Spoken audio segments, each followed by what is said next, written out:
MSN football ടോക്സിലേക്ക് അവർക്കും സ്വാഗതം. Premier ലീഗിൽ ഇന്നലെ നടന്ന മത്സരത്തിൽ മാഞ്ചസ്റ്റർ യുണൈറ്റഡ് ബ്രെൻഫോർഡിനെ 2-1 എന്ന സ്കോറിന് ആണ് പരാജയപ്പെടുത്തിയിരിക്കുന്നത്.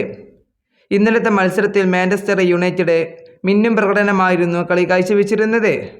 അതുപോലെ തന്നെ ഇന്നലത്തെ മത്സരത്തിൽ മാഞ്ചസ്റ്റർ യുണൈറ്റഡിന് വേണ്ടി മിന്നും പ്രകടനമായിരുന്നു കസമീറോ കളിച്ചിരുന്നത്. താരത്തിന് ഇപ്പോൾ 34 വയസ്സായിട്ടുണ്ട്. ഈ പ്രായത്തിലും താരം മികച്ച രീതിയിൽ തന്നെയായിരുന്നു കളിച്ചിരുന്നത്. അതുപോലെ തന്നെ ഇന്നലത്തെ മത്സരത്തിൽ മാഞ്ചസ്റ്റർ യുണൈറ്റഡിന് വേണ്ടി ഗോളുകൾ കണ്ടെത്തിയിരിക്കുന്നത് കസമീറോ, സെസ്കോ എന്നിവരായിരുന്നു. ഇന്നലെ നടന്ന മത്സരത്തിൽ മാഞ്ചസ്റ്റർ യുണൈറ്റഡിന് വേണ്ടി മികച്ച രീതിയിൽ തന്നെയായിരുന്നു കസമീറോ കളിച്ചിരുന്നത്. ഇപ്പോൾ മാഞ്ചസ്റ്റർ യുണൈറ്റഡ് പ്രീമിയർ ലീഗ് ടേബിളിൽ നിൽക്കുന്നത് 3-ാം സ്ഥാനത്ത് ആണ്. 34 മത്സരങ്ങളിൽ നിന്ന് 61 പോയിന്റ് നേടിക്കൊണ്ട്. അതും ലിവർപൂളിനെ പിന്തള്ളിക്കൊണ്ട് ആണ് ഇപ്പോൾ മാഞ്ചസ്റ്റർ യുണൈറ്റഡ് 3-ാം സ്ഥാനത്തേക്ക് എത്തിയിട്ടുള്ളത്. അതുപോലെ തന്നെ 9-ാം സ്ഥാനത്താണ് ഇപ്പോൾ ബ്രെൻഫോർഡ് നിൽക്കുന്നത്. 34 മത്സരങ്ങളിൽ നിന്ന് 48 പോയിന്റ് നേടിക്കൊണ്ട്. ഇന്നലെ മികച്ച രീതിയിൽ തന്നെ മാഞ്ചസ്റ്റർ യുണൈറ്റഡിന് കളിക്കാൻ കഴിഞ്ഞിട്ടുണ്ടായിരുന്നു.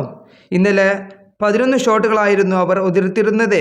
അതിൽ നിന്നും ടാർഗറ്റിലേക്ക് വന്നത് 6 എണ്ണമായിരുന്നു. അതുപോലെ തന്നെ 4 ബിഗ് ചാൻസുകളായിരുന്നു അവർ ഇന്നലെ ക്രിയേറ്റ് ചെയ്തിരുന്നത്. ഈ വീഡിയോ ഇവിടെ അവസാനിപ്പിക്കുന്നു. ഫുട്ബോൾ ലോകത്തെ കൂടുതൽ വിശേഷങ്ങളുമായി അടുത്ത വീഡിയോയിൽ വീണ്ടും കാണാം.